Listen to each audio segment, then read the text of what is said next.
이제 그 소금이 유향과 함께 이 떡반죽할 때 들어간다 그랬잖아요. 예.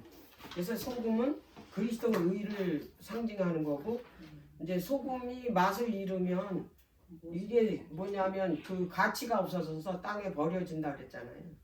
그래서 이 소금의 맛은 하나님의 은혜를 뜻해요. 소금의 맛. 근데 이제 이 떡을 이 떡상 위에 올려놨을 적에는 어떻게 올려놨냐면, 그 전쟁할 때 군인들이 대오를 맞춰서 이렇게 정렬을 하잖아요. 그죠? 그렇듯이 이렇게 올려놓은 거야. 이게 다 뭐냐면 군사들이야. 이 떡들이. 그래서 우리는 군대 장관인 예수님이 뭐냐면 군사들이야. 그래서 에베소서에 우리는 뭐라 그랬어요? 군사라 그랬잖아요. 그래서 전쟁에 입고 나가는 그 그 갑옷, 투구, 칼, 방패, 그죠? 그거를 그 비유해서 말씀을 했잖아, 사도 바울이. 예.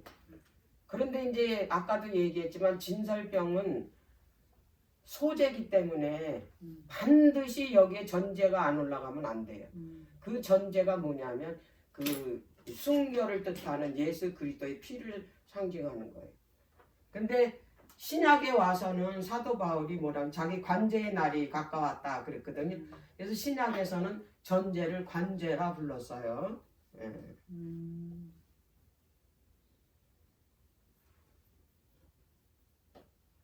자, 이제 떡 만드는 이제 과정을 아까 얘기했죠. 얘기했는데 여기에 그 한 가지가 이 갈대나무, 이 갈대나무는 구멍이 있대요. 이렇게 볕대요. 공간이. 근데 거기에다가 금으로 쌌대. 그래가지고 이 그 여기에 이 떡 밑에다가 이렇게 크로스 해가지고 올려놨다고 그러더라고. 이거 한번 보여줄게요, 제가. 이제 봐야 이제 이해가 돼. 네.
보통 다 이렇게 했어요. 그리기를.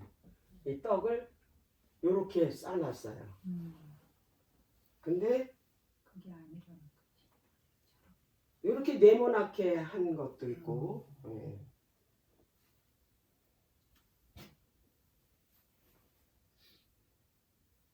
이건 이제 유대인들이 옛날에 그 떡을 어떻게 만들었니에 대한 설명서예요.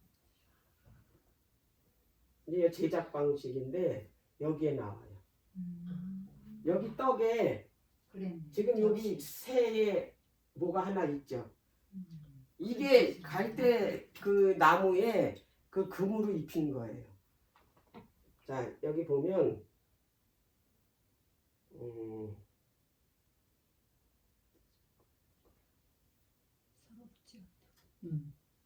서럽지 않게.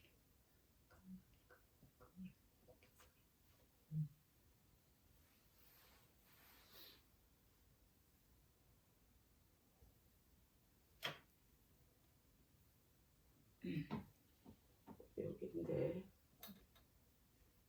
거기 글씨 있었는데요.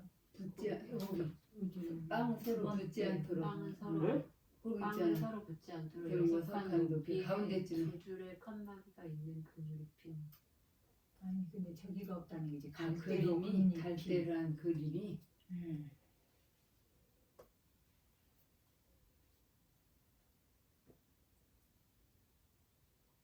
서로 붙지 않도록 그 이 턱 주위에 붙지 않도록 두 줄의 칸막이가 있는 금을 입힌 나무로 근거리를 여기 만들어서 여기 했고 요거를 여기다가 넣었다는 얘기가 지금 이거 크게 해서 해야 되는데 이게 내가 하는 방법을 저 위에 그림을 만지면 이게 크게 하는 게 있는데 확장시키는 게 나올 텐데.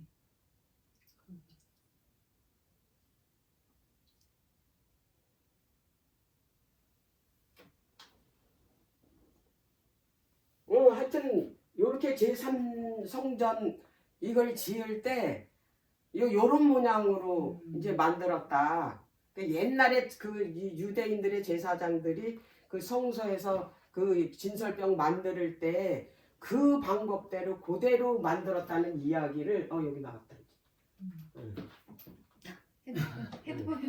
핸드폰 들어가다가. 아니 핸드폰 들으시고 응. 방향을 바꾸니까. 맞아. 응. 올라가지도 않아.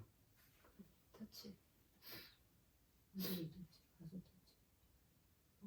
젊은이가 와서 터치를. 근데 분명한 건 여기 막대기가 옆에 저 있죠. 이거야? 어?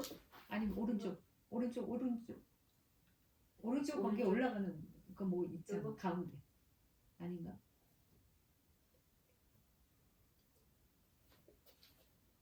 이전 크기? 됐다. 이거 최대화? 네 됐다.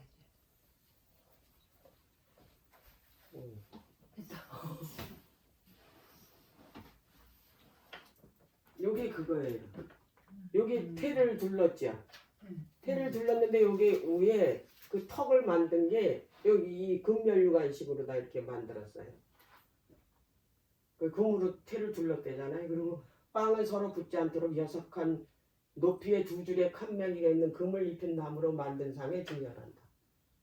이렇게 남아 있는데 거기에는 그 아까 성소로는 이 갈대 나무에 그 금을 입힌 거를 12개씩 8개씩 그 한 줄에 12개씩 그러니까 떡 하나에 두 줄씩 들어갔다 그러더라. 이렇게 요 나오게. 그러니까 어떻게 했냐면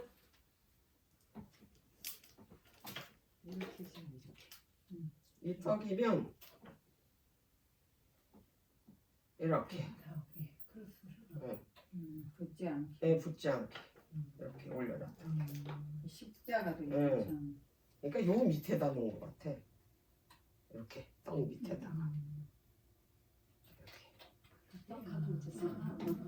그럼 여기 딱 붙지 않잖아요. 공간. 네, 이게 왜냐하면 금요일날 이걸 떡을 만들어서 다음 금요일 때까지 이거를 왜냐면 안식일마다 이걸 교체를 하니까 그러니까 일주일은 있어야 되니까 이게 여기 금속에 이게 붙어 있잖아. 금 위에 이게 떡이 어떻게 그렇지. 그 이 공간에 숨 쉴 공간이 없으니까 이제 곰팡이가 실 거니까 이거를 이제 아마 올려놓은 것 같아요. 근데 갈대가 우리나라 말은 그냥 갈대는 저 그 강가나 산에 있는 갈대로 생각을 하는데 그 팔레스타인이나 그쪽에 옛날에 고대 갈대는요 키가 막 5m 되는 그런 갈대도 있어요. 그 엄청난 그런 종류가 두 종류 일반 갈대하고 그 특별한 그 화살 갈대래나 뭐 하여튼 그런 갈대가 있는데 그거는 그렇게 엄청나게 크대요. 그 갈대는 그냥 갈대가 아니라 그 갈대의 뜻이 뭐냐면 이 지팡이 막대. 근데 지팡이 막대는 제가 늘 얘기했잖아요. 지팡이는 뭘 뜻한다고? 율법을 뜻한다고. 그래서 이 갈대가 이게 지팡이를 뜻하는데 이 지팡이가 율법을 뜻하니까 어떻게 해요? 떡에다가 이걸 놓은 거예요. 뭐 하지 말라고. 부패는 뭐예요? 죄잖아요, 죄.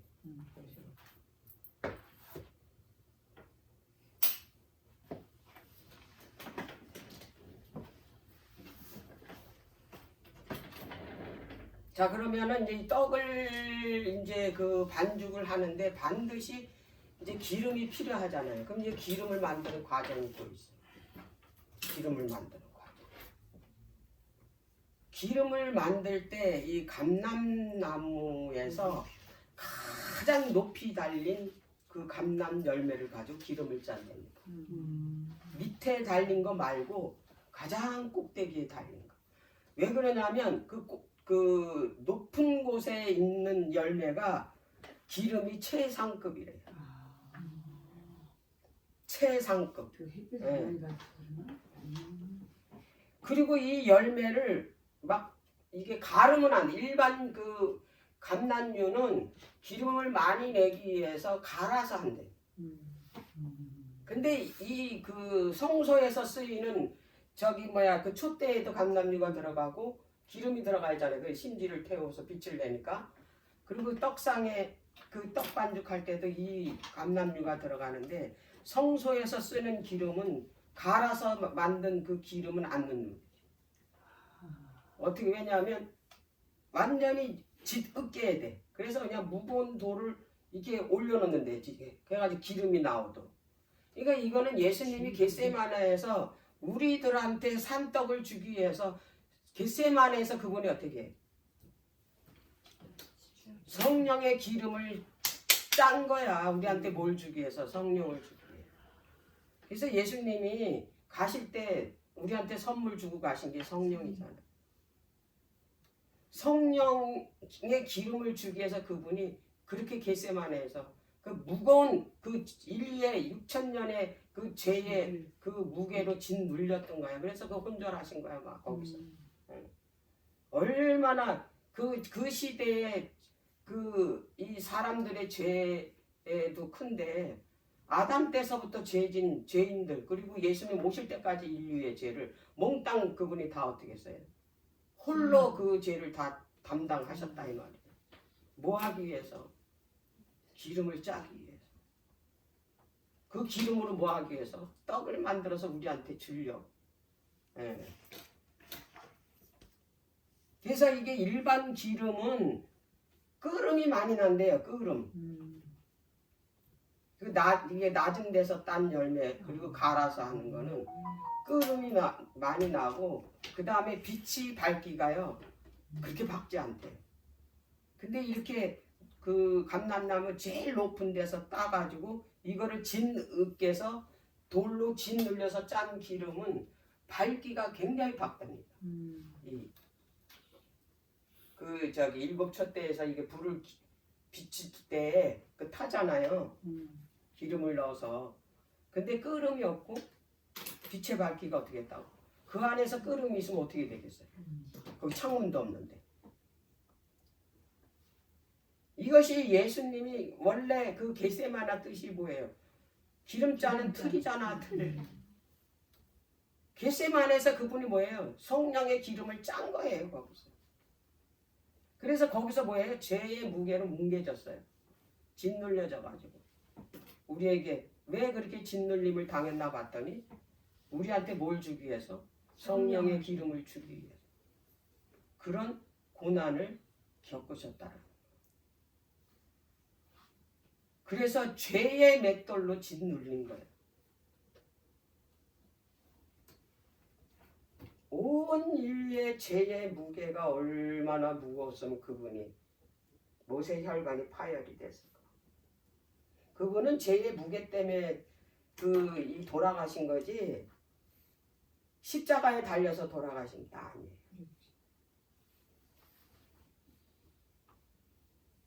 그래서 그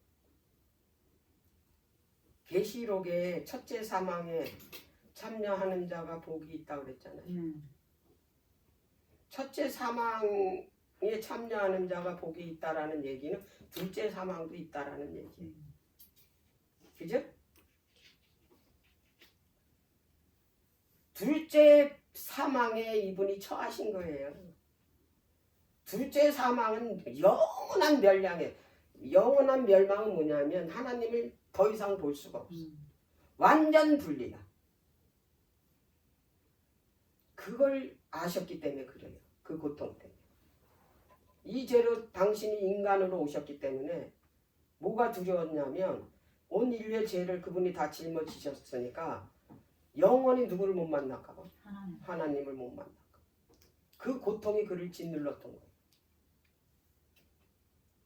그래서 그 나무에 달린 자마다 뭐였냐면 저주를 받았다고 그랬거든요. 왜 유대인들이 예수님을 나무에 달리게 했나? 다 계획이 있었어요.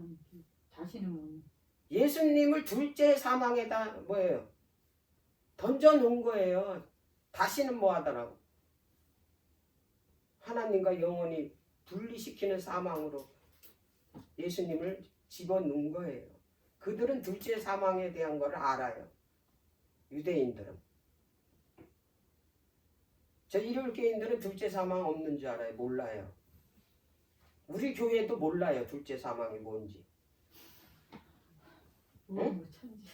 모르는 거. 내가 영종도 교회 처음 갔는데 거기 목사님이 물어보더라고. 둘째 사망 아무리 해도 모르겠다고 가르쳐달라고.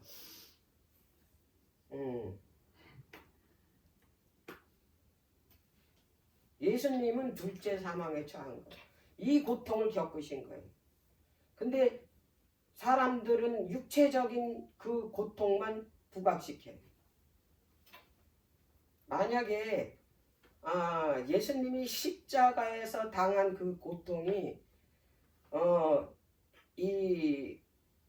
그거를 예수님이 겪으셨다면, 그것 때문에 우리를 인류에서 구원하셨다면 그거 잘못된 거예요. 그분은 죄의 무게 때문에 고통을 받으신 거지 십자가에 달린 그 고통 때문에 그분이 그렇게 우리를 구원하신 게 아니고. 십자가의 고통을 누가 더 받았냐면 양쪽 그 두 강도가 더 받았지. 그들은요 일주일에서 보통 14일 간대요. 그러니. 십자가에 달리. 얼마나 고통스러워. 예수님은 달리자마자 뭐예요? 돌아가셨잖아. 근데 그 고통이 심한 게 아니고 그분은 죄의 고통으로, 그 무게의 고통으로 그분이 돌아가셨다는 얘기.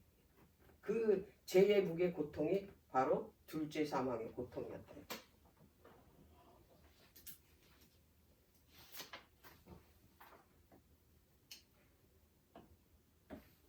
이 얘기는 예수님이 홀로 어떻게 했어? 홀로 전 6,000년의 인류의 죄를 혼자 담당을. 그거를 이사야서 63장에는 뭐라고 말씀을 하셨냐면 이사야 63장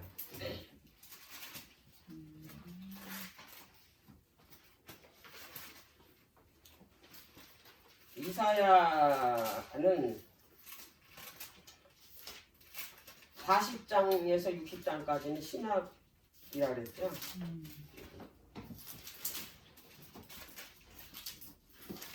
자, 그럼 이거는 이제 계시록에 대한 이야기를 썼겠죠. 자, 3절 보겠습니다. 만민 중에 나와 함께한 자가 없이 내가 홀로 포도주 풀을 밟았다 그랬잖아요. 포도주 풀은 뭐냐면 심판을 뜻합니다. 죄의 심판을 그분이 홀로 지셨다 이 말이에요. 인류의 그 저주를 홀로 그분이 받으셨다는. 그래서 그 짐승의 표를 받은 자는 하나님의 진노의 포도주를 받는 데잖아요. 그죠? 그게 뭐냐면 7재앙이야. 그 진노의 포도주.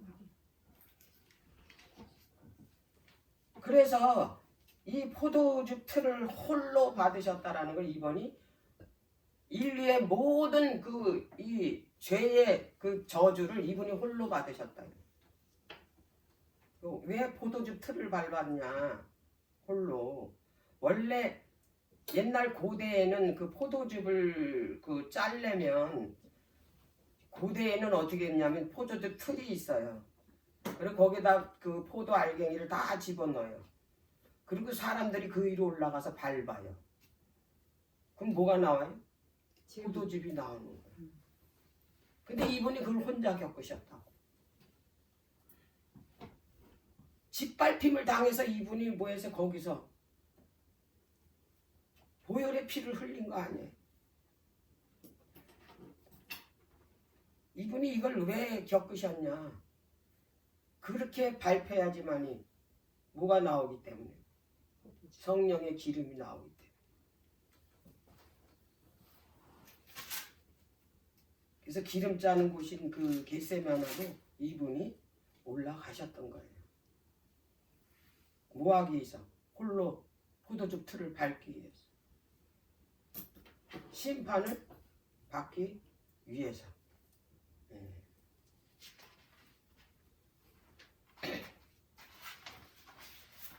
그래서 예수님이 6장에 3번의 유월절이 끝났다 그랬죠. 그래서 7장에 가면 이제 초막절에 그분이 뭐라고 말씀하셨냐면 요한복음 7장 초막절에 그분이 무슨 설교를 하셨나 한번 요한복음 7장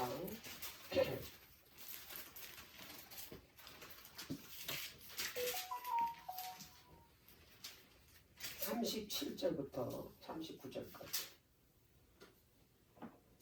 명절 끝날 이거는 이제 그 초막절을 말합니다. 초막절 곧 큰 날에 예수께서 서서 외쳐 가라사대 누구든지 목마르거든 내게로 와서 마시라. 나를 믿는 자는 성경의 이름같이 그 배에서 생수의 강이 흘러나리라 하시니 이는 그를 믿는 자의 받을 뭐를 가르쳤다? 성령을 가르쳤다. 그러면서 그 가로에 예수께서 아직 영광을 받지 않았다. 십자가에서 죽으신 다음에 뭐예요? 기름이 다 짜진 다음에 우리한테 뭘 주는 거예요? 성령. 네. 성령을 주시겠다라는 말씀을 여기서 하시는 거예요. 네. 그래서 그 요한복음 그 13장서부터 보면 성령 이야기가 계속해서 나오잖아요. 내가 너희들을 이제 떠나는데 너희들한테 유익이다. 네? 그러면서 내가 가면 내가 너희들한테 성령을 보내겠다. 그러면서 내가 하는 일보다 너희들이 하는 일이 더 크다.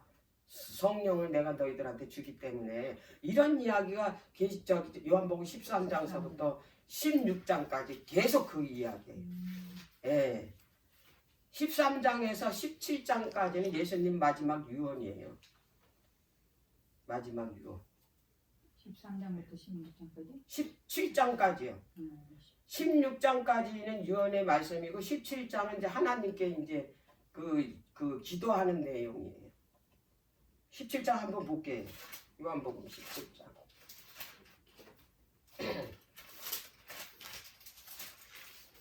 아이고, 성령아주 부럽다.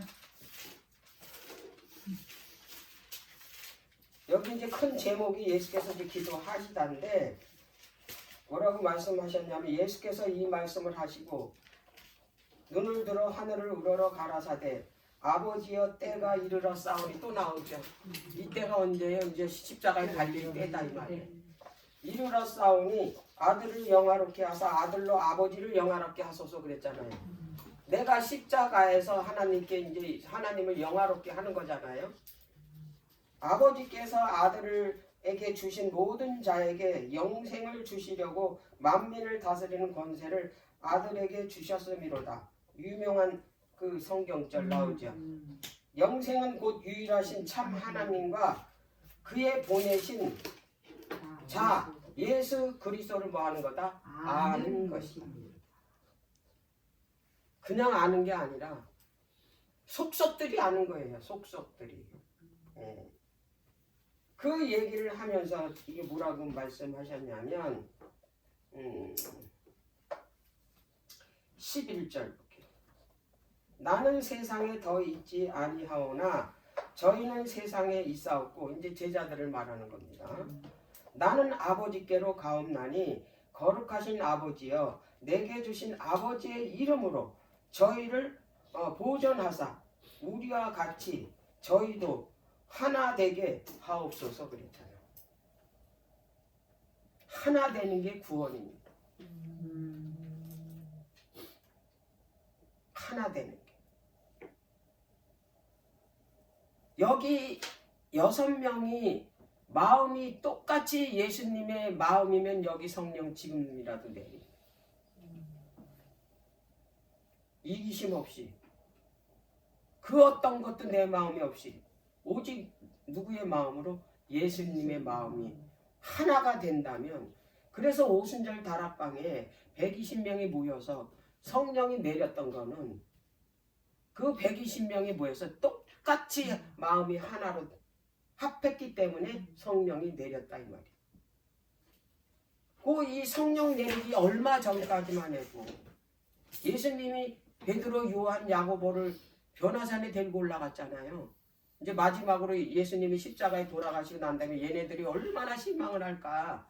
그래서 다시 한번 이 예수님이 자기가 하나님의 아들이라는 거를 입증시키기 위해서 얘네들을 어떻게 했어요? 이 수제자들이잖아요. 데리고 올라간 거예요. 하나님의 아들이라는 걸 입증하기 위해서. 그래서 거기서 보여줬잖아요. 누가 나타났어요? 엘리야도 나타나고 모세도 나타나고 거기에 예수님을 올렸잖아요. 거기서 음성이 들렸잖아. 이는 내 사랑하는 아들이야, 내 기뻐하는 자라고. 하나님의 음성을 들었어. 들었음에도 불구하고 내려올 때 말다툼 했다니까. 누가 더 크냐고. 누가 예수님 우편에 앉냐 이거 가지고 어제 서로 다퉜다고. 그랬을 때 예수님이 말씀하셨어요. 뭐라고 말씀하셨냐? 두세 사람이 한 마음으로 모인 것에 내가 거기 함께 있겠다. 그러면 너희들이 무엇을 구하든지 다 이루겠다. 그게 마태복음 그 17장의 그 변화산에서 하신 말씀. 이게 이런 사건을 이 기억절 하나만 이렇게 달랑 외우면 아무 의미가 없다 이 말이에요. 거기서 어떤 힘도 못 얻어요. 그런데 그 사건 속에서 하나님께서 그 구속의 사랑을 내가 깨달았을 때 오는 것이 그게 생명의 능력을 얻는 것. 그 말씀 하나로 평생 갈 수 있어요. 제가 그랬잖아요. 마태복음 6장 33절로 지금까지 한 번도 내가 뒤처지는 일이 없었다고. 너희는 먼저 그의 나라와 그의 의를 구하라. 그리하면 이 모든 것을 너희에게 주리라고 그랬잖아요. 이게 마태복음 6장 33절이야.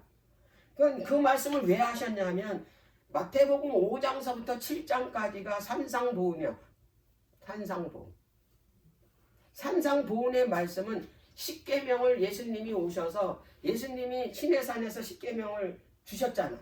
근데 그 모세에게 주셨는데 실제로 그 십계명을 모세에게 주신 분이 이 땅에 오셔서 산으로 올라가신 거예요. 그래서 산상보훈이야. 그래서 거기서 이 유대인들이나 제자들이 십계명을 잘못 해석하고 있는 거야. 응? 그냥 문자 그대로 믿고 있는 거야. 간음하면 실제로 여자하고 육체적으로 간음해서 간음한 줄을 아는 거예요. 근데 자기네들은 그런 짓은 안 했어. 속으로는 다 했어. 마음으로는 다 범했는데. 근데 예수님이 그 말씀을 하신 거야. 옛사람 모세는 뭐예요? 간음하지 말라 그랬는데 내가 너에게 말하는 것은 여자를 보고 음력을 품어도 간음한 거라. 이렇게 재해석해서 말씀하신 게 산상보훈인데 그게 6장서부터 7장까지인데. 근데 6장 33절에 그 말씀을 하신 거예요. 그 5장 17절에 보면은 내 율법은 1.1획도 떨어져 나가잖아요. 세상이 변하는 게 차라리 쉽다. 이 말씀하신 것도 그 산상보훈 때 말씀하신 거예요. 그러면서 이 말씀을 그 하신 거는 너희들은 기도할 때 이방인처럼 하지 말라는 거야. 먹고 마시는 그걸로 나한테 구하지 말라는 거예요. 니들이 구하는 건 오직 한 가지다. 그의 나라와 그의 의를 구하라. 그럼 너희들이 그 원한 이 땅에서 필요한 거는 내가 덤으로 너에게 다 주겠다라는 말씀을 하시면서 7장에 딱 들어가면 무슨 말씀이에요? 구하라, 찾으라, 문을 두드리라 나오잖아요. 그게 뭐냐면 바로 성령을 말하는 거예요. 구하면 주고 찾으면 뭐에 찾을 것이고 뭐예요? 두드리면 열린대잖아요. 그게 뭐냐? 성령이라고. 성령. 그래서 이거를 이 성경 전체를 5장서부터 7장의 내용을 전체적으로 이해할 때 그 기억절이 나한테 주는 게 굉장히 크다 이 말이에요. 왜? 어떤 의미에서 예수님이 그 말씀을 하셨는지 알기 때문에 그렇다니. 구하래잖아. 찾으래잖아. 문을 두드리래잖아. 그럼 주시겠다고 약속하셨어요. 응? 너희 악한 자식도 응? 좋은 걸 달라 그러면은 응? 뭐 뱀을 주겠느냐 막 그 나오잖아. 달라 그러면 준다 이거야. 하나님. 구하지 않기 때문에 이게 못 받는 거야 우리가. 그거를 간절하게 우리가 왜 그걸 원했을 때 하나님께서 주시는 거예요. 약속하셨으니까 구하라고. 성령을 찾으라고. 두드리라고. 그래서 이 떡상은 교제의 상이에요. 그래서 라오디아 교회 그 계시록 3장에 보면 내가 문 바깥에서 뭐하냐면 문을 두드리. 그 문이 누구예요? 우리예요. 우리 문 앞에 마음의 문 앞에서 나로 너한테 들어가서 더불어 먹고 교제하자고 예수님이 찾아오셨는데 내가 뭐에 귀신의 상을 차려놨기 때문에 그분을 못 받아들이는 거야. 그게 이거예요. 문 열어달라고. 오히려 예수님. 근데 우리가 문을 안 열어서 그분이 못 들어오시는 거예요. 그분이 나한테 들어오시면 보좌가 여기에 뭐 하는 거예요? 펼쳐지는 거예요. 보좌가 여기에 펼쳐지면은 어디를 가든 어떻게 길이 다 열리게 돼 있다.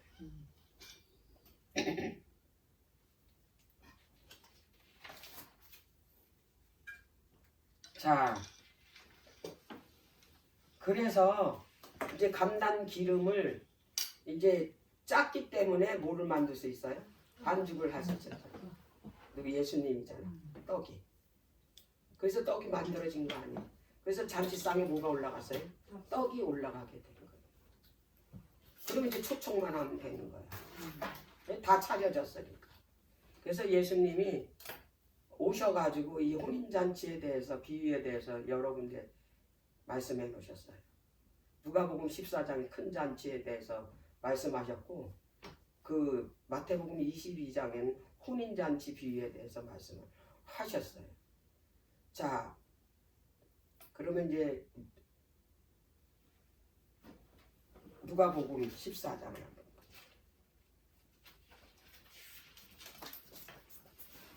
누가복음 14장에 잔치의 비유에 대해서 어떤 사람을 초청했냐. 여기에 우리도 초청을 받은 사람에게 속한 거예요. 이때 사람들한테만 준 예언이 아니기 때문에 자 14장 15절 큰 잔치 비유 나오죠. 15절 함께 먹는 사람 중에 하나가 이 말을 듣고 이르되 무릇 하나님의 나라의 떡을 먹는 자는 복되도다 하시도다 그랬죠. 이르시되 어떤 사람이 큰 잔치를 배설하고 많은 사람을 청하였더니 잔치할 시간에 그 청하였던 자들에게 종을 보내어 가로되 오소서 모든 것이 준비되었나이다 하매 다 일치하게 사양하여 하나는 가로되 나는 밭을 샀음에 불갑을 나가 보아야 하겠으니 청컨대 나를 용서하도록 하라 하고 또 하나는 가로되 나는 소 5겨리를 샀음에 시험하러 가니 청컨대 나를 용서하도록 하라 하고 또 하나는 가라되 나는 장가 들었으니 그러므로 가지 못하겠노라 하는지라. 종이 돌아와 주인에게 그대로 고하니 이에 집주인이 노하여 그 종에게 이르되 빨리 시내의 거리와 골목으로 나가서 가난한 자들과 병신들과 소경들과 저는 자들을 데려오라 하니라. 종이 가로되 주인이여 명하신 대로 하였을 때 오히려 자리가 있나이다. 주인이 종에게 이르되 길과 산울가로 나가서 사람을 강간하여 데려다가 내 집을 채우라 그랬어요. 자, 여기에서 이제 어떤 사람이 큰 잔치를 베풀고 종에게 이 잔치에 뭐냐면 참석해 달라고 가서 전하라고 했는데 초청 받은 사람들의 그 이 반응들이 기가 막힌 거예요. 솟았다. 응? 장가간다. 소 샀다고, 밭을 샀다고 못 간다. 소 샀다고, 그걸 소 샀는데 왜 시험을 해? 이미 사놓고. 장가 갔다고 이 잔치에 참석을. 지금 우리의 상태예요. 우리가 하나님께서 예수님이 떡상을 이렇게 차려놓고 이 떡을 먹으라고 초청을 다 해서 이 떡을 먹으라는 얘기는 이게 혼인잔치거든. 그렇지. 뭐예요? 결혼하자 이거야. 연합하자 이거거든. 근데 이거 떡을 먹어야지만 어떻게 연합할 수가 있어. 근데 다 핑계를 대는 거야. 누구처럼? 지금 여기 있는 사람. 아주 사소한 이유로. 이게 이유예요? 소 산 게 이유고, 밭 산 게 이유고, 결혼한 게 이유고. 이것 때문에 어떻게 하나님의 말씀 보는 거를 전부 핑계 대잖아요. 바빠서 못 본대잖아. 바빠서 못 온대 전부. 그것도 그렇고 에? 어떤 사람은 내 안에 신 보고 있다 그러고 우리끼리 기도해 갖고 있다라고. 안 한다. 자, 성소는 제가 그 구속의 경륜의 설계도라고 그랬죠. 그 혼인잔치는 구속의 예표예요. 구속의 경륜의 예표. 미리 보여준 거다. 중요해 안 중요해? 이거 굉장히 중요해요. 굉장히 중요해. 예. 그래서 예수님이 오셔가지고 그 당시에 이 구속의 경륜은 이 복음을 쉽게 이해하도록 이 혼인잔치 비유를 들어서 말씀을 하신 거예요. 하나님의 나라가 어떻게 임하는지. 그래서 그거를 사람들에게 아주 그 쉽게 뭐냐면 그들한테 전달하려고 그 당시에 행해지고 있는 이게 그 혼인 잔치 그대로 그 풍습을 예를 들어서 말씀하시고 그 열처녀 비유도 똑같아요. 예. 그런데 이제 특히 혼인 관계는 그 성경에서는 그리스도와 그 하나님의 백성 사이에 뭐 하는 거예요? 연합하는 거를 나타나는 데 사용했잖아요. 혼인하는 거. 그래서 우리는 그 혼인하는 거를 언제 우리가 혼인을 하는 경험을 했냐면 침례할 때. 자, 그러면 이제 마태복음 22장을 하면 여기서 여러분들이 알아야 될 게 뭐냐면 이 첫 번째 청했던 사람은 유대인들이에요. 여기에서 유대인들인데 그래도 지도자급들이야. 여기 있는 사람들은 보통 다. 근데 다 핑계대고 거길 참석을 안 했어.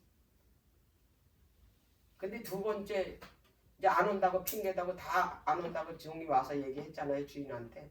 그랬더니 뭐라고 그랬냐면 주인이 빨리 시내 거리로 나가래잖아요. 병신들 가능한. 그래서 예수님 때 유대인들이 안 받아들이니까 세리, 가늠한 여자, 가난한 가부 이런 자들만 어떻게 했어요? 예수님을 따라다녔잖아요. 복음을 듣고 그 얘기를 하는 거예요. 근데 세 번째는 이게 이제 핵심이에요. 큰 잔치. 주인이 종에게 이르되 길과 산울가로 나가서 사람을 강건하여 데려다 내 집으로 뭐해라? 채우라. 길과 산울가는 있잖아요. 그 뭐냐면 세천사 기별을 전하는 원형적 거예요. 표상이에요. 이방인이에요. 이방인. 유대인들이 거절했잖아요. 그래서 길과 산울가로 가라는 거야. 그건 뭐냐면 이제 세상으로 나가라. 이방인. 자, 그러면 이제 마태는 어떻게 기록을 했나 볼게요. 마태복음 22장.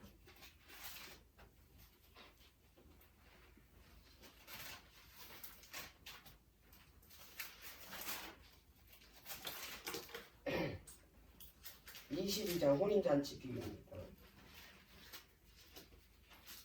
예수께서 다시 비유로 대답하여 가라사대 천국은 마치 자기 아들을 위하여 혼인잔치를 베푼 어떤 임금과 같으니.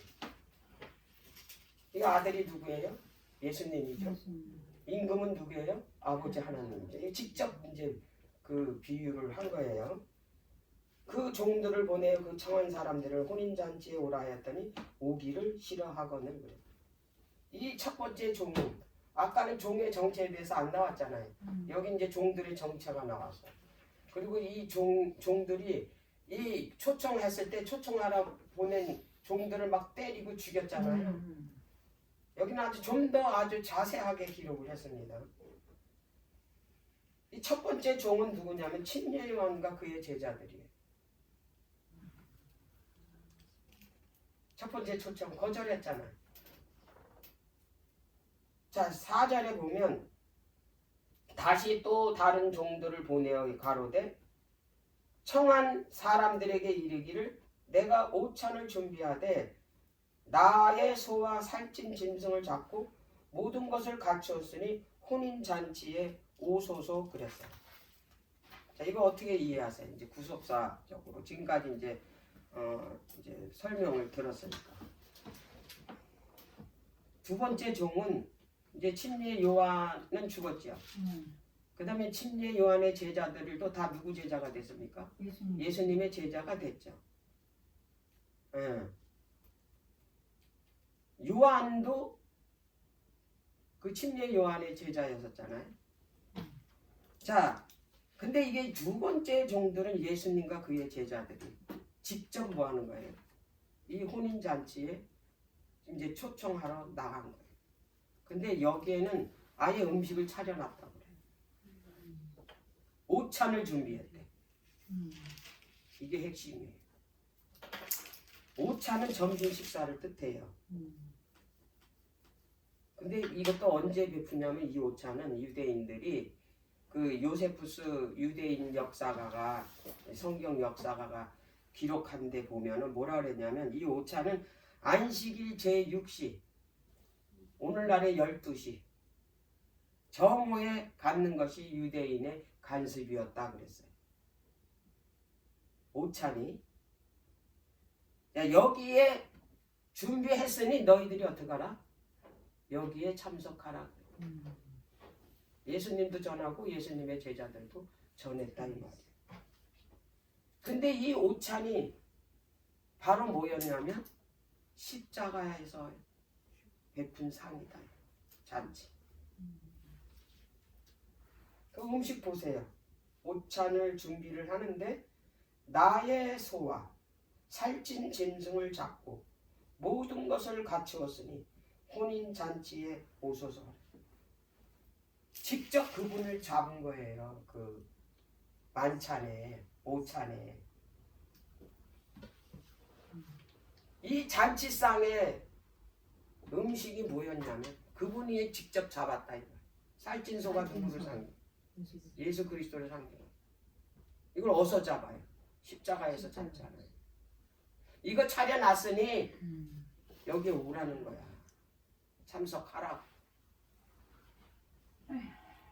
그랬더니 5절에 저희가 돌아보지도 않고 하나는 자기 밭으로 하나는 자기 상업자로 가고 그렇게만 했으면 좋게. 그 다음 보세요. 그 남은 자들은 종들을 잡아 능욕하고 죽였다. 제자들이 다 어떻게 해서 숨겨당했잖아 이들. 그래서 이제 그 임금이 어떻게 했나? 7절 임금이 노하여 군대를 보내어 그 살인한 자들을 진멸하고 그 동네를 불살랐다 그랬어요. 하늘의 왕께서 이 동네가 어디에 예루살렘. 예루살렘. 죽인 사람이 누구들이에요? 유대인과 유대인 지도자들. 이들을 다 어떻게 해? 진멸하래잖아. 누구를 보내서? 군대를. 이게 AD 70년에 그 로마의 그 타이터스 장군에 의해서 어떻게 됐어요? AD 70년 예루살렘 예루살렘 완전히 불타 없어졌잖아요. 완전히 다 그 안에 한 사람도 살아나오지 못했어. 다 진멸했잖아요. 이게 아까 마태복음 24장에 읽은 그 징조를 얘기한 거고, 여기에서는 이미 혼인잔치 이게 초청을 종들을 통해서 보냈더니 종들을 다 어떻게 때리고 죽이고 했다 이 말이에요. 그래서 임금이 노예서 어떻게 했어요? 이들을 완전히 군대를 보내가지고 진멸했다라는 말씀을 여기서 하신 거예요. 그대로 됐잖아. 근데 이제 여기 혼인잔치 비유에서는 초청할 때 그냥 초청하지 않았다. 뭘 줬냐면 혼인 예복을 줬어요. 혼인잔치 아무 옷이나 입으면 안 되잖아. 그래서 뭘 입고 오라고? 혼인 예복을 입고 오라고 혼인 예복을 다 줘서 보냈는데, 자 보세요. 8절. 이에 종들에게 이르되 혼인잔치는 예비되었으나 청한 사람들은 합당치 아니하다 그랬어. 그래서 이제 그 사람들이 유대인들이야. 그래서 사거리 길로 나가서 사람을 만나는 대로 혼인잔치에 청하여 오너라 하는데, 이게 세 번째 초청인데, 사거리가 어디예요? 온 세상을 말한다. 이방인에도 가서 이게 뭐냐면 바로 새 천사 기별을 전했다 이 말이에요. 마지막 10절. 종들이 길에 나가 악한 자나 선한 자나 만나는 대로 모두 데려오니 혼인자리에 손이 가득한지라. 임금이 손을 보러 들어올새 거기서 예복을 입지 않는 한 사람을 보고 가로되 친구여 어찌하여 예복을 입지 않고 여기 들어왔느냐 하니 저가 유구무원이오늘 임금이 사람들에게 말하되 그 수족을 결박하여 바깥 어둠에 내던지라. 거기서 슬피 울며 이를 갈미 있으리라. 임금이 입성했어요. 예수님이 조사심판 1884년 10월 22일 날 이 임금이 어디로 들어갔냐면 지성소로 들어갔어요. 뭐 하시려고? 혼인 예복 입었나 안 입었나? 뭐 하러? 조사.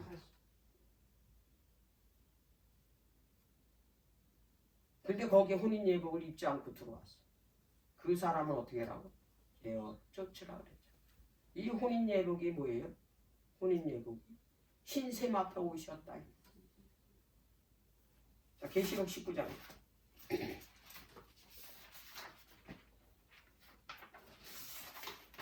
계시록 19장.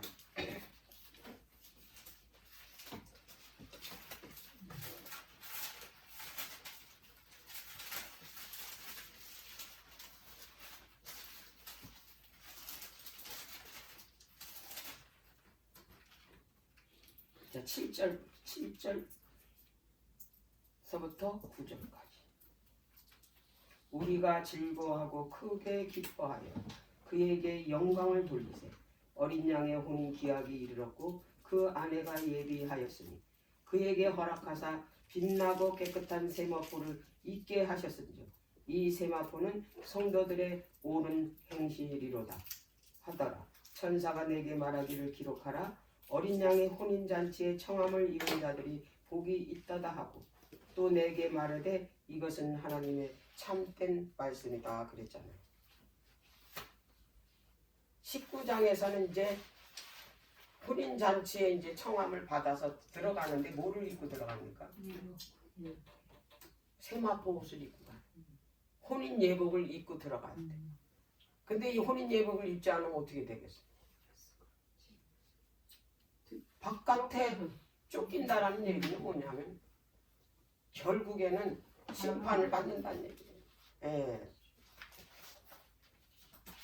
자, 그래서 여기에 AD 70년에 로마 군대에 의해서 예루살렘이 이제 완전히 파괴됐고 그 예루살렘 성 안에 있는 유대인들이 다 이제 어떻게 됐어요? 한 사람도 남김없이 다 죽었어요.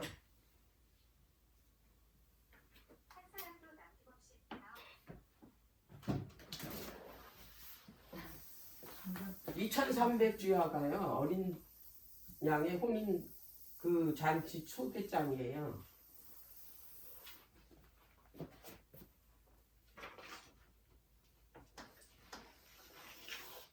이게 초청장 보내는 기간 2300주야.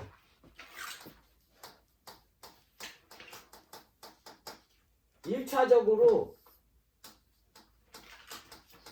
490년 동안 누구한테 보냈어요?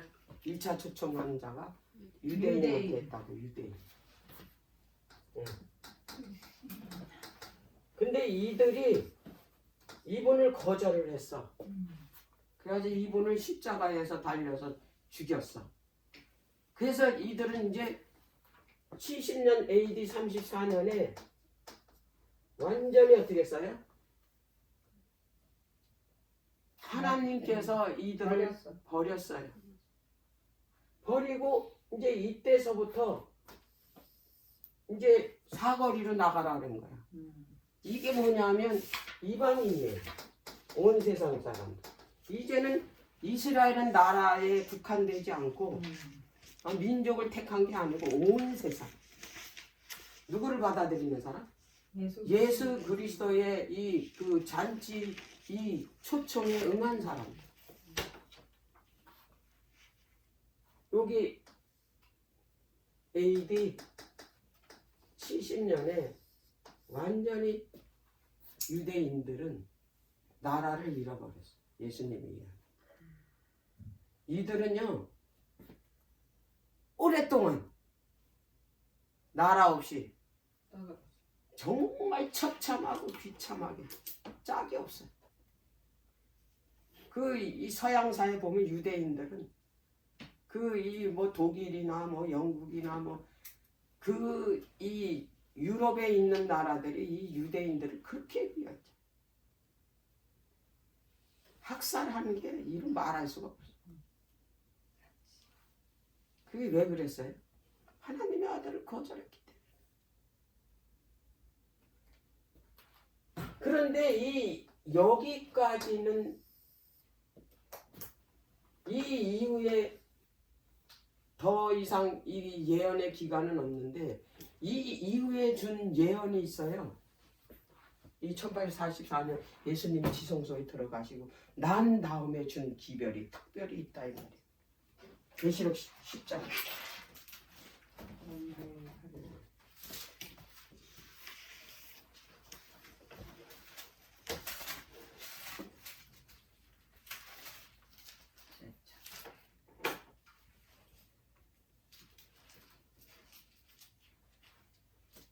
이제 8절서부터 읽을게요. 7절부터 일곱째 천사가 소리내는 날. 일곱째 천사가 소리내는 날은 나팔절입니다. 나팔을 언제 부냐면 초하룻날 불어요. 근데 7월 1일이야 일곱째 날은. 응? 그 7월 1일이 나팔절이잖아요. 나팔절인데 뭘 위해서 나팔을 불어요? 대속죄일이 온다 이거예요. 대속죄. 조사 심판의 시간이 온다.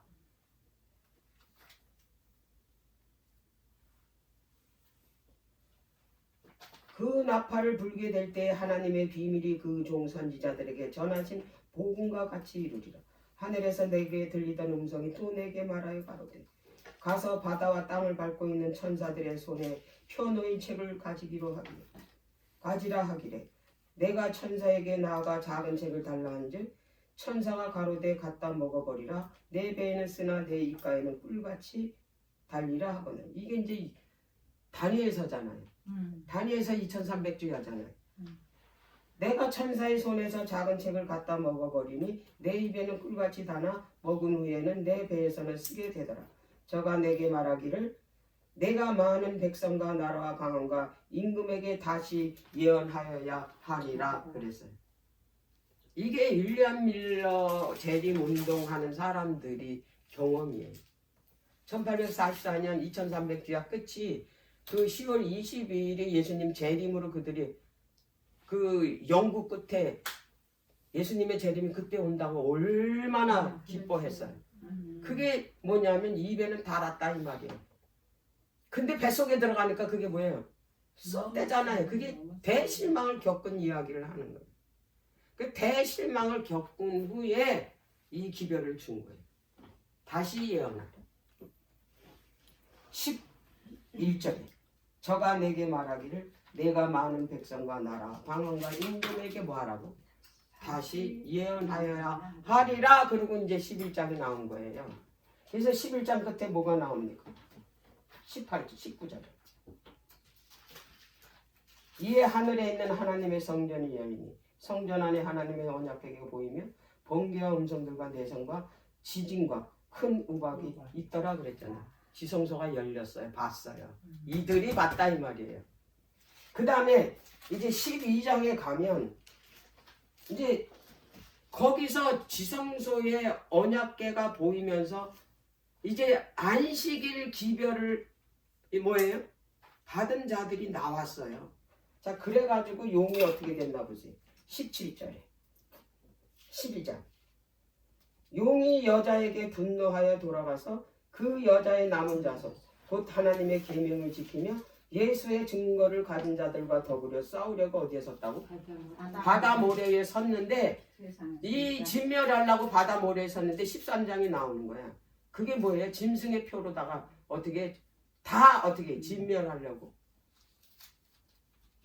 짐승의 우상을 만들고 거기에 경배하라고 짐승의 표를 만들었다 이 말이에요.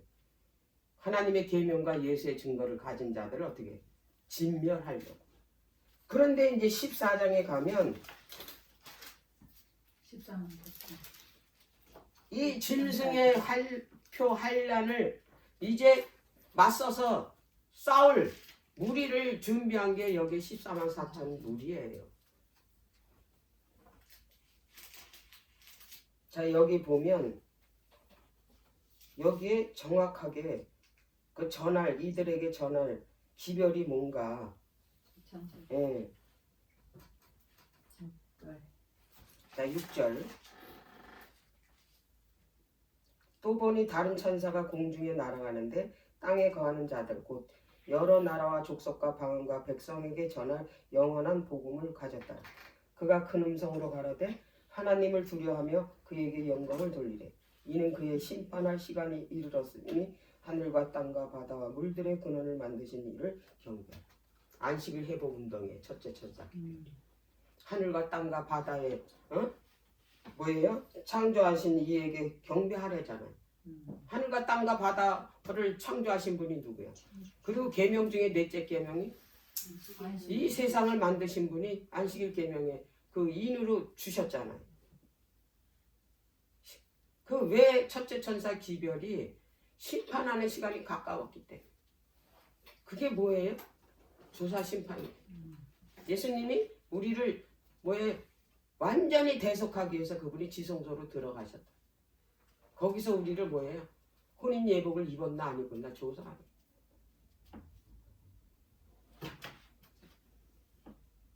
이게 첫째 천사 기별이잖아요. 두 번째 천사의 기별은 뭐예요? 그 이후로 이제 그 교파를 떠나가지고 초교파적으로 재림운동에 참여를 했거든요. 근데 그날에 안 와서 다 실망해서 다시 원래대로 돌아가는 거예요. 거기서 나오라는 거예요. 바벨론. 바벨론이 누구예요? 일요일을 숭배하는 태양신을 숭배하는 자들. 1차적인 거는 뭐예요? 일요일 예배 드리는 사람들에게 나오게 하는 게 1차적이에요. 그 다음에는 뭐냐면 각자의 그 이 태양신을 섬기는. 우리는 안식일을 지킨다 하면서 마음에는 다 뭘 섬기고 있어요? 우상을 섬기고 있다 이 말이에요. 거기서 나오라는 거야. 바벨론에서.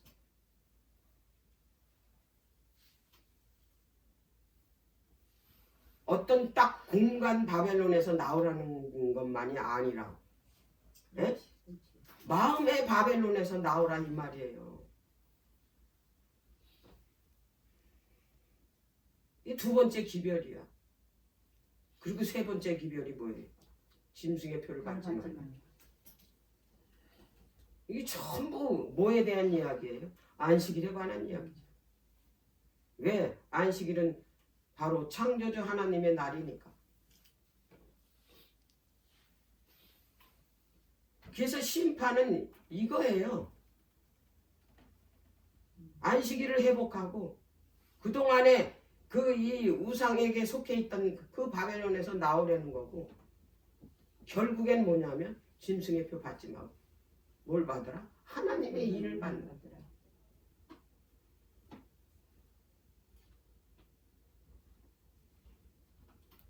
오늘은 시간이 다 돼서 이걸로 끝나야 되겠네. 진설병상은 다음번에 해야 되겠네.